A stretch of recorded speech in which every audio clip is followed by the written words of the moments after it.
나마미타불. 자, 오늘 주제는 원리전도몽상. 원리전도몽상이 주제입니다. 옛날에 어떤 거자님이 20살 때 집안에서 중매를 해주는 대로 결혼을 했어요. 그때는 너무나 가난했기 때문에 뭐 이제 이런 거 저런 거 따질 거 없이, 또 옛날에는 중매를 했으니까 그렇게 해서 이제 결혼을 했는데, 결혼을 해보니까 뭐 별로 화려하지도 않고, 또 얼굴도 보니까 조금 꼰복기도 있고 이래갖고 별로 마음에 들지도 않아요. 몸매도 좋지도 않고 막 그래. 그렇지만 어떻게 해요? 가난하니까 어쩔 수 없죠. 또 부모님이 해줬으니까. 그래서 열심히 마음 맞춰서 10년 동안 열심히 살았어요. 10년 동안 열심히 사는 동안은 괜찮았는데, 한 10년 지나고 한 30 정도 되니까 열심히 일하다 보니까 집안에 좀 살림이 좀 넉넉하게 늘어난 거예요. 늘어나니까 어때요? 이제 좀 마음의 여유가 딱 생기니까 좀 그때는 나이도 어리고 내가 가진 게 없어갖고 이제 저런 이렇게 이제 부족한 마누라를 얻었지만, 내가 지금은 돈도 있고 좀 괜찮으니까 두 번째 부인은 이렇게 이제 이렇게 교수, 말 그대로 이렇게 내 마음에 드는 좋은 집안에 좋은 그런 사람을 얻어야 되겠다고 자기가 마음에 드는 이제 요주 수녀를 또 마누라를 맞이했는 거예요. 그러고 이제 그 첫째 부인한테, 당신이 이제 뒷방 쓰는데 불평불만 할 것 같으면 살기 싫으면 집 나가도 괜찮고 나는 아무 상관도 안 낼 테니까 뒷방을 쓰든지 나가든지 알아서 하시오 이라고 뒷방에 다 미쳐놓고 이제 두 번째 부인하고 살았어요. 그래서 자기가 원하던 그런 조건에 맞춰 결혼하니까 또 좋다고 열심히 일해서도 거두다 보니까 이제 40이 되니까 이제 더 부자가 된 거예요. 더 부자가 되고 이러니까 이제 뭐 요조 숙녀고 이렇게 이제 이렇게 괜찮은 집이 별로 재미가 없는 거예요. 돈도 있고 이러니까 이제 기방에 살살 나가기 시작하니까 기방의 춘심이가 또 마양을 들어가면서 또 너무 또 이렇게 비율을 맞추니까 또 얼마나 귀엽고 예뻐요. 그래서 아이고 인생에 뭐가 있노, 돈도 있고 그런데 재미가 없으니까 춘심이를 세 번째 부인으로 이제 해야 되겠다 이래갖고 세 번째 또 장가를 가게 됩니다. 그렇게 해서 20대, 30대, 40대 세 번째 그 부인을 맞이했단 말이에요.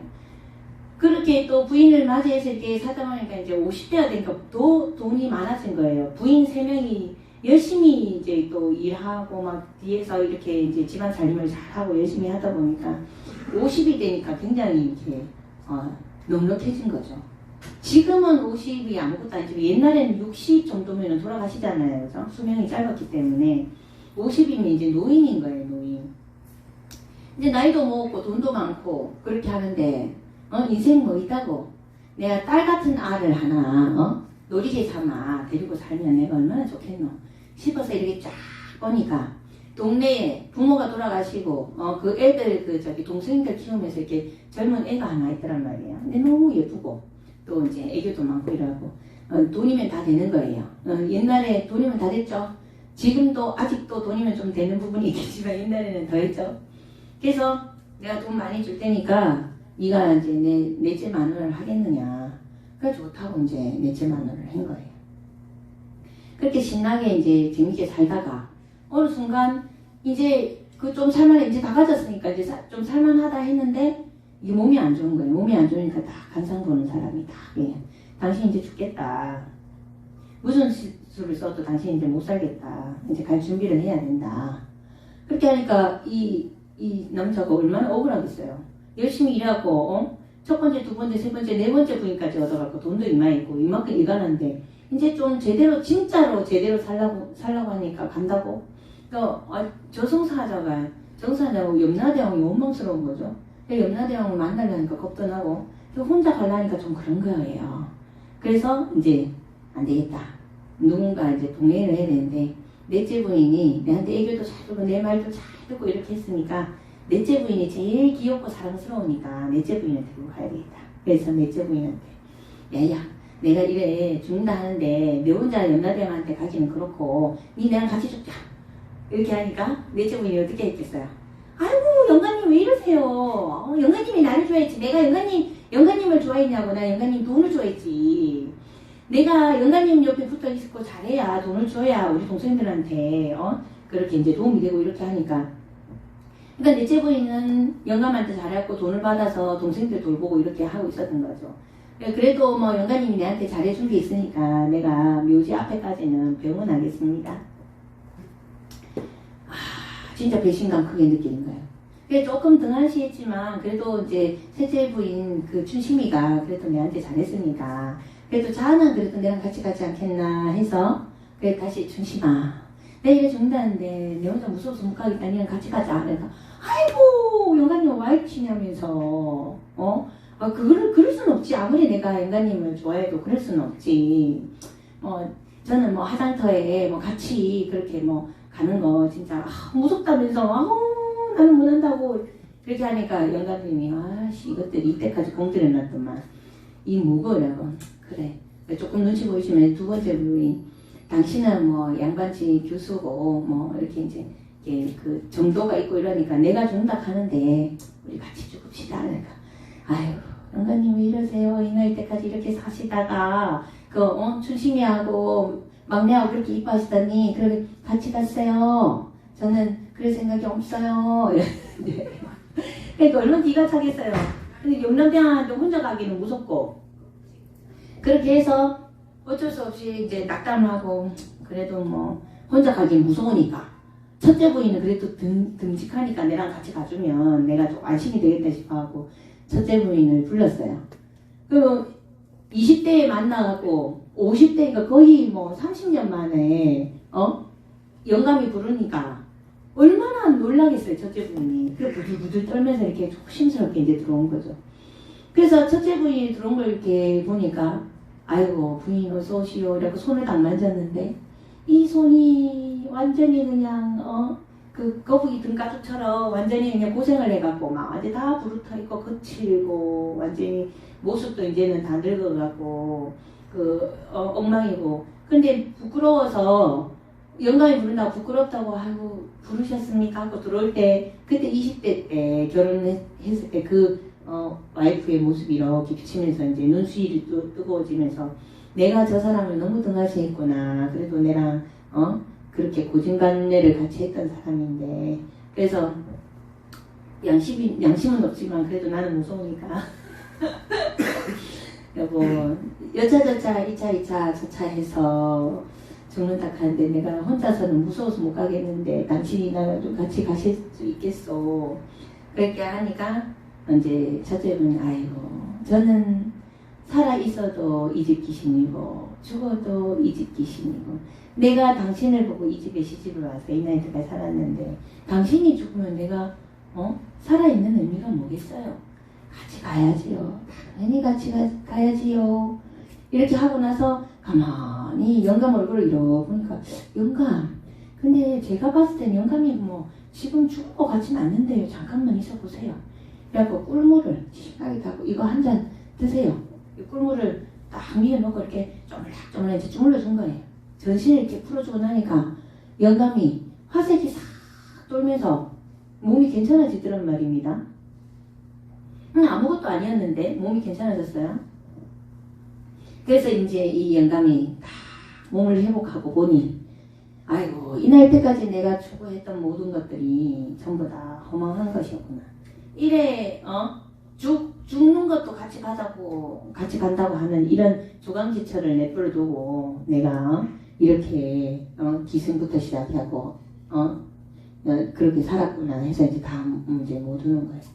다 못하고 내가 이 나이 때까지 정말 몰랐다.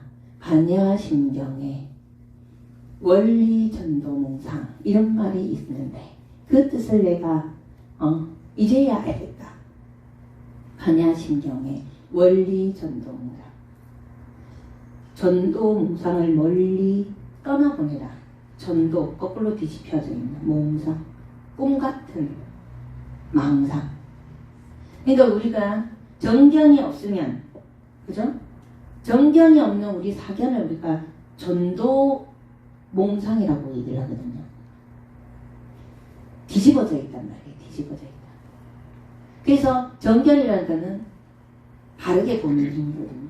이게 바르게 보는 힘이 없다 보니 내가 이렇게 이제 잘못 살아왔다. 그래서 반야신경의 원리 전도 몽상에 글을 새겨서 오늘부터 지금부터 이 집안의 가풍을 다시 바꾸겠다.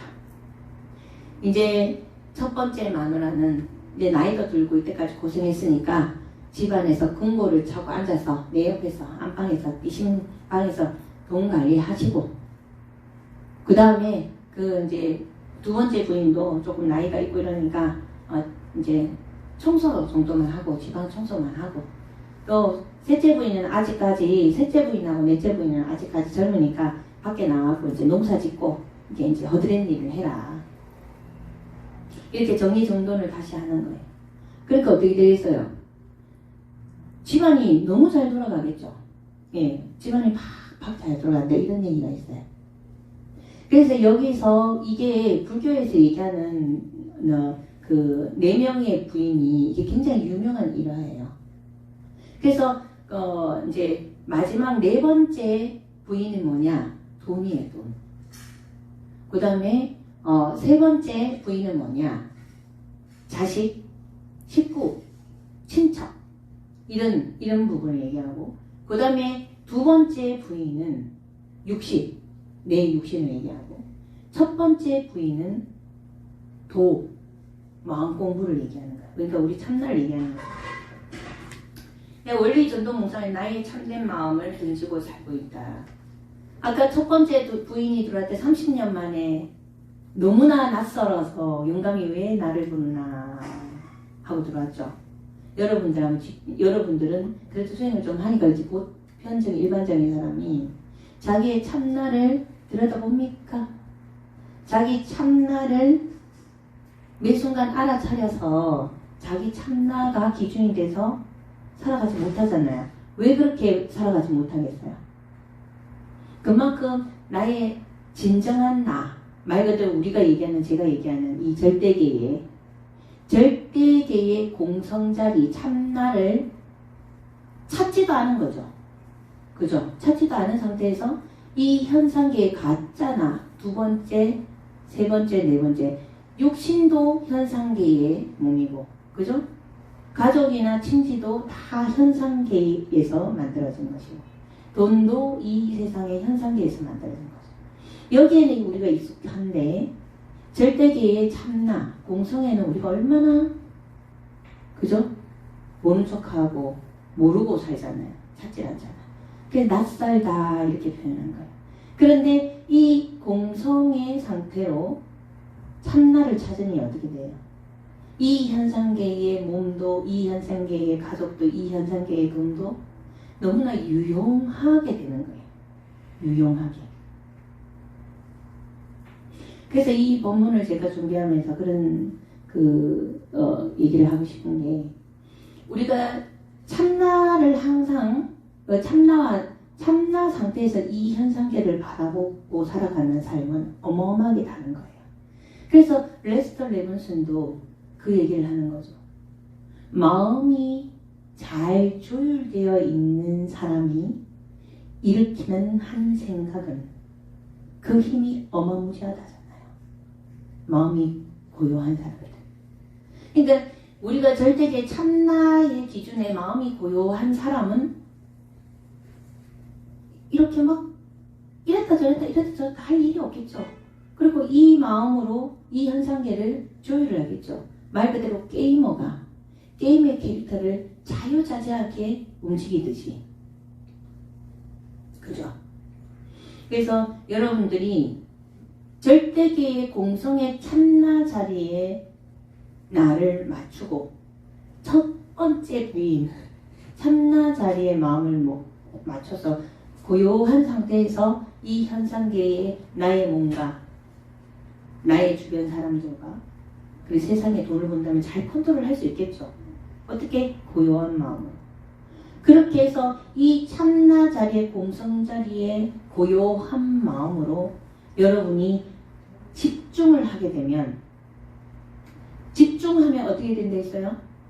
우주의 에너지가 몰린다고 했죠. 집중을 하게 되면 여러분들이 원하는 바는 여러분들이 반드시 만들어낼 수 있는 거예요. 집중한다라는 것은 에너지를 모으는 거고, 집중된 생각은 그 에너지를 가지고 이 현실을, 현상계를 창조하는 도구지 않습니까? 생각이.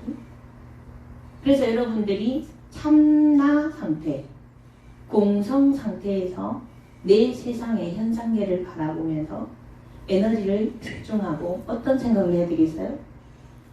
현상계를 잘 창조할 수 있는 생각을 해야 되는데, 집중해서 부정적인 생각을 하게 되면 어떡하겠어요? 이 현상계를, 부정적인 현상계를 만들어갖고 자기가 창조해놓고 자기가 괴로움을 받겠죠. 이 선택은 여러분들이 하는데, 원리 전도 몽상, 전도된 몽상으로는 잘못된 현상계를 창조하겠죠. 근데 정견을 가지게 되면 내가 진정으로 원하는 현상계를 창조하겠죠.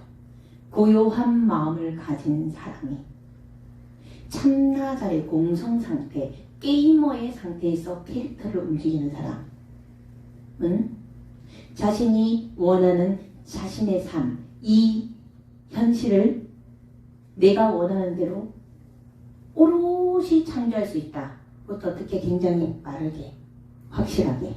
그래서 여러분들은 이렇게 이 할아버지처럼 아주 늦게 찾지 말고 지금 당장 이 순간 첫째 부인을 찾으세요. 내 마음의 참나 자리를 찾아서 중심이 돼서, 공성이 중심이 돼서 내 인생의 게이머가 돼서 내 현상계의 캐릭터를 잘 사용할 수 있는 여러분이 돼서 멋지고 즐겁고 간편하고 쉬운 삶을, 아름답고 행복한 삶을 살았으면 좋겠습니다. 예, 기도 들어가겠습니다.